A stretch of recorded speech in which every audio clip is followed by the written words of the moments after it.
자, 오늘은 마태복음 7장의 말씀을 가지고 함께 은혜를 나눠보려고 합니다.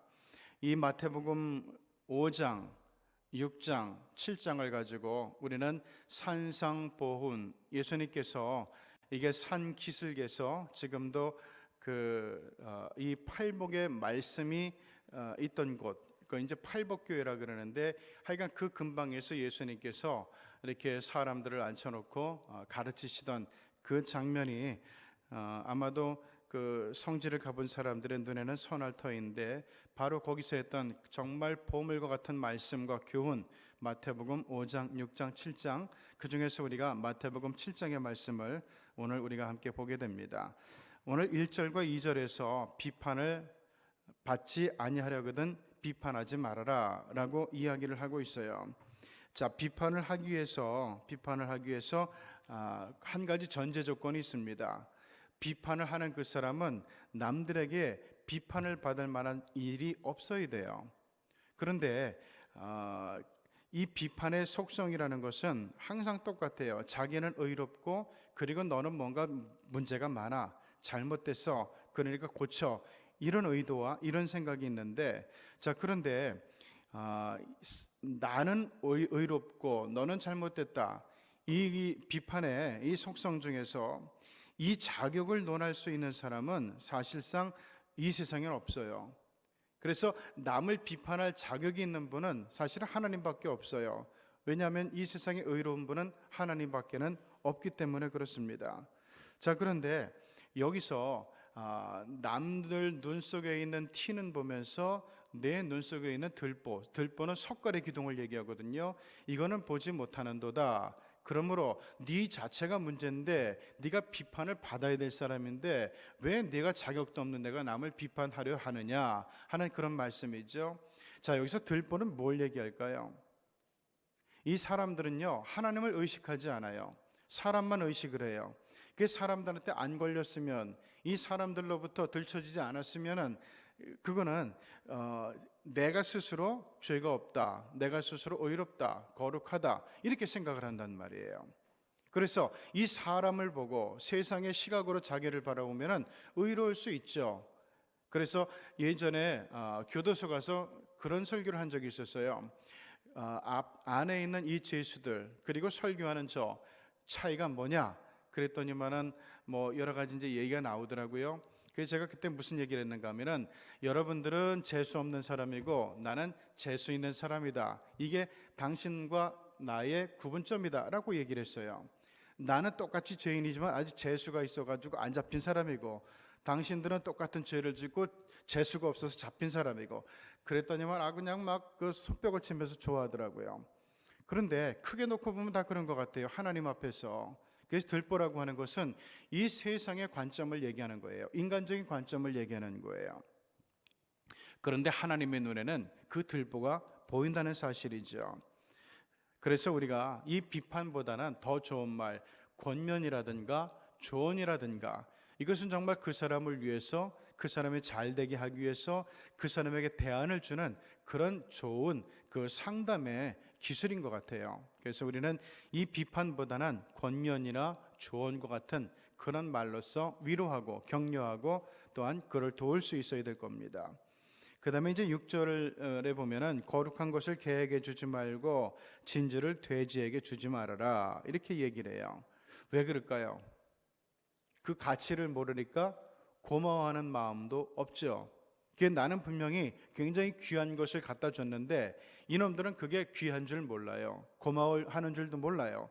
그러니까 나중에 지가 예를 들어 먹을 거를 뺏기거나 아니면 조금 손해를 봤다 싶으면은 또 공격할 수 있고 으르렁댈 수 있는 거죠.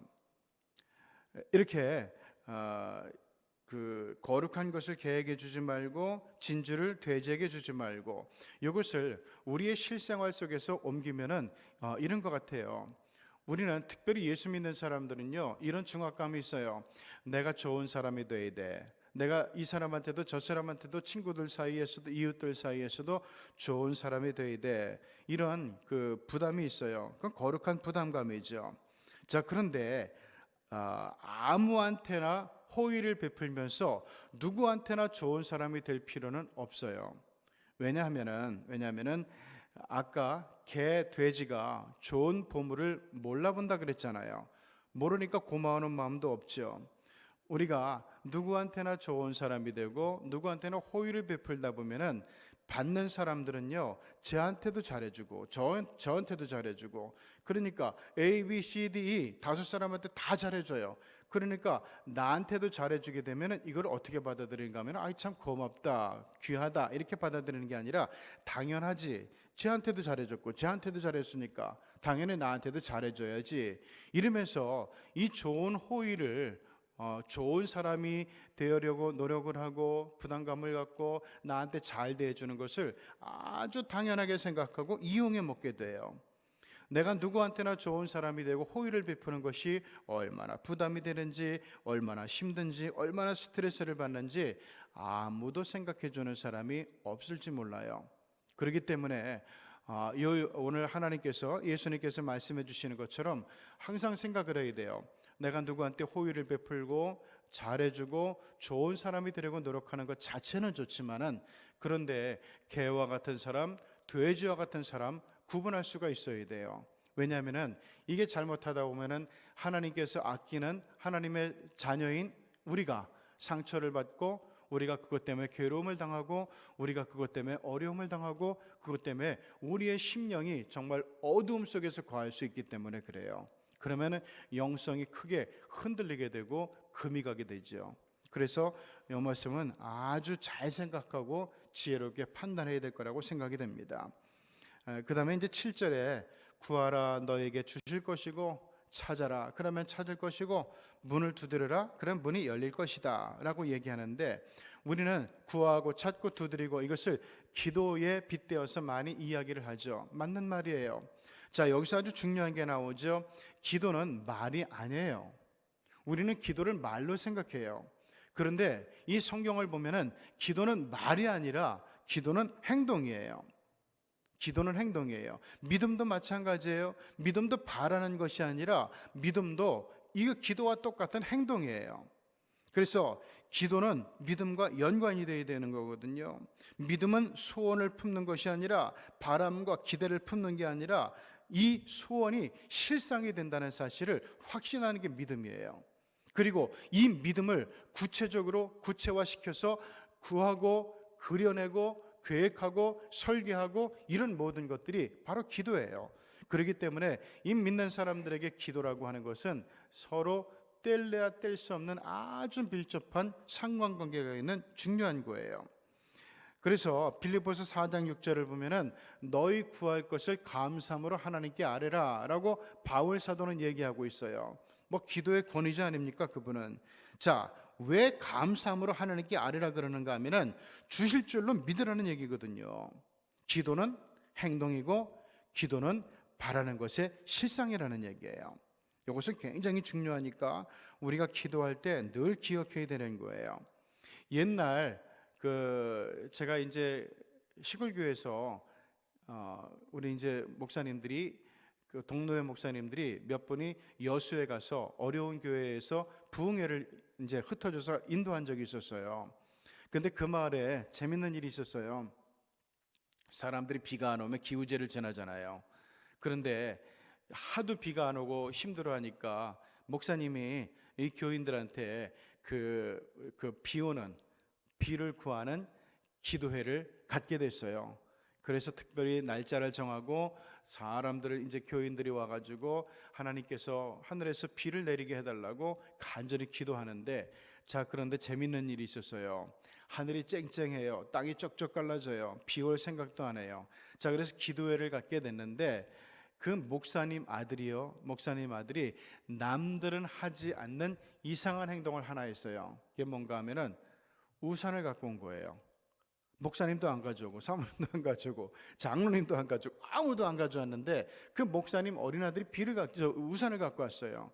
그 사람들이, 야, 너는 하늘이 이렇게 쨍쨍한데 무슨 우산을 갖고 왔냐 그러니까, 이 아이가, 그때 아이가 초등학교 1학년이었대요. 얘가 우리가 하나님께 비가 오게 해달라고 기도했으니까 당연히 우산을 갖고 와야 되는 거 아니에요? 이러면서 얘기를 하더라는 거예요. 그래서 그때 그 교회에 있던 사람들이 걔 때문에 얼마나 창피해졌는지 모른다고. 어쨌든 우리가 믿음도 그렇고 기도도 그렇고 이거는 실상이에요. 그런데 놀라운 게 그 시간에는 안 왔지만은 그날 저녁에 진짜 비가 내리게 된 거예요. 그런데 그 교회에서는요, 누구의 믿음 때문에 비가 내렸는가 하면은 그 목사님의 8살 난 아들의 믿음 때문에 비가 내렸다, 이렇게 이제 얘기가 돌았다는 그런 얘기예요. 이건 기도의 영성이라는 것인데, 여러분 11절을 보면 이런 말씀이 있어요. 우리가 기도할 때 왜 실상을 갖고 실상을 그리면서 기도해야 되는가? 너희가 악한 자라도 좋은 것으로 자식에게 줄 알거든. 하물며 하늘에 계신 너희 아버지께서 구하는 자에게 좋은 것으로 주지 않겠느냐, 좋은 응답을 주지 않겠느냐 하면서 너희들은 기도할 때 이런 영성을 가지고 기도해야 된다는 것을 오늘 말씀에서 가르쳐주고 있어요. 그리고 이제 마지막으로 하나만 더 보죠. 13절을 보면은 좁은 문으로 들어가라 하는 그런 말씀이 나와요. 멸망으로 인도하는 문은 크고 그 길이 넓어 그리로 들어가는 자가 많고, 생명으로 인도하는 문은 좁고 길이 협착하여 찾는 이가 적기 때문이라. 그러면 좁은 문은 뭐예요? 생명으로 인도하는 문이라는 얘기예요. 자, 이 생명의 문은요, 불편해요. 그리고 부담스러워요. 고독해요. 외로워요. 남들이 이해해주지 않아요. 그리고 손가락질해요. 이상한 사람으로 봐요.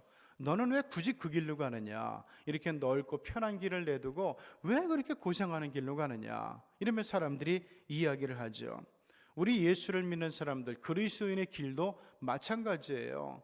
아니, 너도 좀 즐기며 살고, 너도 적당히 속이며 살고, 사기치며 살고, 그래서 좀 넉넉하게 좀 잘 살지, 풍요롭게 살지, 왜 그렇게 너만 정직하게 살려고 하고, 너만 그렇게 옳게 살려고 하고, 너만 그렇게 사랑하며 살려고 하고, 섬기며 살려고 하고, 손해를 보며 살려고 하고, 왜 그렇게 사니? 라고 세상은 이야기를 해요. 그런데 넓은 문은, 이건 세상의 문이고 멸망으로 인도하는 문인데 얼마나 편한지 몰라요.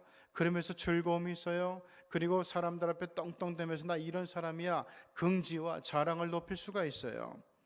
그런데 가만히 보면은 이 생명으로 인도하는 문, 그리고 멸망으로 인도하는 문, 이게 어떤 관점에서 나누는가 하면은 이건 절대 사람의 관점이 아니에요. 사람의 관점으로 나누면은 이거는 옳은 길은 하나밖에 없어요. 뭔가 하면은 넓은 문이에요.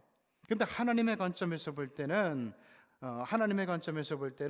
좁은 문과 넓은 문이 구분이 돼요. 그러니까 사람의 관점과 하나님의 관점은 완전히 정반대라는 사실을 알 수 있어요. 그래서 이 좁은 문으로 들어가는 이 규절은 너는 세상의 관점이 아니라 사람의 관점이 아니라 하나님의 관점에서 인생을 선택하며 살라는 거예요. 이게 아까도 제가 얘기했죠. 믿음은 말이 아니라 행동이라 그랬잖아요. 우리가 믿음으로 가져야 되는 영성과 행동이 바로 이런 거예요. 세상의 관점, 사람의 관점이 아니라 하나님의 관점을 의식하면서 하나님의 관점대로 살라는 것, 이게 마태복음 7장에서 우리에게 주시는 우리 하나님의 말씀이에요. 기도도 그렇고 믿음도 그렇고 사명도 그렇고 인생도 그렇고 이건 다 하나의 길로 통해요. 뭔가 하면은 하나님의 관점에서 그렇게 하라, 하나님의 관점에서 그 일을 하라는 거예요. 그러면은 우리 예수님께서 마지막으로 주신 말씀이 뭡니까? 그러면 하나님이 채워주신다, 그러면 하나님이 인도하시고, 그러면은 하나님이 책임져 주신다 하는 것이 예수님께서 우리에게 주시는 말씀입니다. 하나님께서 이렇게 생각하고 다 계획이 있는데 왜 너희들은 그걸 모르냐? 왜 그걸 이해하지 못하냐? 왜 그걸 믿지 못하냐? 에이, 믿음이 적은 자들아 하면서 우리 예수님께서 말씀하시는데, 특별히 예수님께서 오늘 이 자리에서 말씀하신다면 이 얘기가 반복되지 않았으면 좋겠어요. 내가 다른 데서 믿음이 없는 사람들을 많이 봤는데 너희들을 보니까 믿음이 참 크다 하면서 우리 주님으로부터 인정받는 이 새벽의 아침, 이 하루의 믿음의 날이 되기를 주님의 이름으로 축복합니다. 기도하시겠습니다. 거룩하신 아버지 하나님, 오늘 또한 우리 예수님께서 2000년 전에 유대 백성들을 불러놓고 주시던 보물과 같은 교훈의 말씀을 2000년 후를 살아가는 우리가 보면서 은혜를 받습니다. 하나님 아버지, 이 말씀을 보면서 참 좋은 말씀이다, 참 은혜가 된다, 이렇게 생각하는 사람은 많지만, 그런데 이 말씀의 속에 들어있는 속뜻대로 살려고 하는 사람은 그렇게 많지 않습니다. 결국 예수님께서 산상수훈을 통해서 우리에게 주시려고 하는 말씀, 너희들은 사람의 관점, 세상의 관점에 살지 말고 하나님의 관점에서 살아가는 사람이 되어라. 세상의 백성이 아니라 하늘의 백성이 되어라. 세상의 자식이 아니라 하나님의 자녀가 되어라 라고 하는 말씀, 우리가 깊이 느끼며 수용하면서 받아들이는 가운데, 하나님 아버지, 오늘도 믿는 자들을 향해서 하나님이 약속하신 것들, 준비하고 계신 것들, 우리가 넉넉히 받아서 담는 믿음의 하루가 되고, 기도의 하루가 되고, 자녀의 하루가 될 수 있도록 은총을 베풀어 주시옵소서. 코로나 때문에 정말 어려워하는 사람들이 속속 이제 등장을 하고 있습니다. 하나님 아버지, 정말 이 코로나 때문에 사업이 안 되고 장사가 안 되고 이것도 안 되고 저것도 안 되고, 정말 집안 자체가 휘청거릴 정도입니다. 나라가 휘청거릴 정도입니다.